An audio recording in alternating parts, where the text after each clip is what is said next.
আসসালামু আলাইকুম এভরিওয়ান, সবাই কেমন আছেন? আলহামদুলিল্লাহ আমি ভালো আছি। আরেকটা ভিডিও নিয়ে হাজির হয়ে গেলাম। আজকে এসেছি নার্গিসের বাড়ি দেখতে। নার্গিসে যখন ঢাকায় ছিলাম বলেছিলাম অবশ্যই তোমার বাড়ি দেখতে যাব, তাই কাদামাটি পেরিয়ে নার্গিসের বাড়িতে চলে আসলাম। সেদিন বৃষ্টি হয়েছিল। এই জায়গাটা মূলত আমার আব্বার কিনা সম্পত্তি ছিল। আব্বা এই জায়গাটা বিক্রি করে ঢাকা বাড়ি করেছে, সেই কারণে নার্গিসের কাছে বিক্রি করেছে। অনেকগুলো গাছ আমার মা লাগিয়েছিল, চারদিকে গাছ কেটে কেটে রেখেছে। চারপাশে অনেক গাছ বড় হয়ে গেছে। নার্গিস আমাদেরকে তার রুমগুলো দেখাচ্ছে। এটা হচ্ছে নার্গিসের বেডরুম জানালার পাশে করা হয়েছে। খুব বাতাস আসবে, ভালো হয়েছে। তো নার্গিসের বিল্ডিংয়ের সিস্টেম নিয়ে আমরা কনফিউজ ছিলাম। বলেছি তুমি তো এর চেয়ে বেটার সিস্টেম করতে পারতে, কেন এরকম করেছো?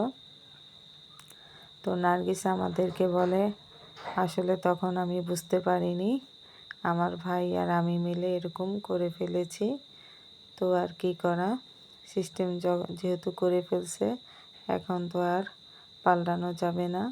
তো আমরা সবাই মিলে হাঁটছি, গল্প করছি।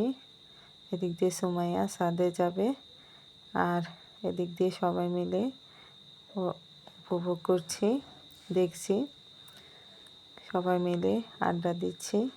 আর এদিক দিয়ে সুক্তা, সেজু মামি মিলে গল্প করছে, নার্গিসও গল্প করছে, মাও গল্প করছে। নার্গিসের মেয়ে হাঁটি হাঁটি পা পা করছে। চারপাশে পরিবেশ দেখেন, খুবই চমৎকার। এদিক দিয়ে নার্গিসের বিল্ডিংয়ের পাশে একটা নারকেল গাছে ডাব ধরেছে, কিউট ডাব, দেখতে খুবই ভালো লাগছে। দুইটা কিউট ডাব ধরেছে, খুবই সুন্দর লাগছে। চারপাশে পরিবেশ দেখেন কত সুন্দর, সবাই মিলে গল্প করছে। নার্গিস অনেকগুলো গাছ বিল্ডিংয়ে কেটে রেখেছে, সবাই মিলে আড্ডা দিচ্ছে, গল্প করছে। মুয়াজ ডাব নিয়ে খেলা করছে, নার্গিস ও গাছ থেকে ডাব দিয়েছে, ও এটা ছিঁড়ার জন্য চেষ্টা করছে। সুজানা বলছে না, ছিঁড়ো না, হাত রেখে দাও। এভরিওয়ান, আমার জ্যাঠাতো বোন আমাদের সাথে দেখা করতে এসেছে। জ্যাঠাতো বোন মার সাথে গল্প করছে দাঁড়িয়ে দাঁড়িয়ে। এখন আমরা নার্গিসের বাড়ি থেকে চলে যাচ্ছি। সুক্তা, রিক্তা, আমার জ্যাঠাতো বোন কাদামাটি পেরিয়ে হেঁটে যাচ্ছি। আর আমার জ্যাঠাতো বোন দেখাচ্ছে এখান থেকে তার বাড়ি দেখা যায়। আজ এখানে রাখলাম, নেক্সট টাইম অন্য কোনো ভিডিওতে আপনাদের সাথে শেয়ার করব ইনশাআল্লাহ। আল্লাহ হাফেজ।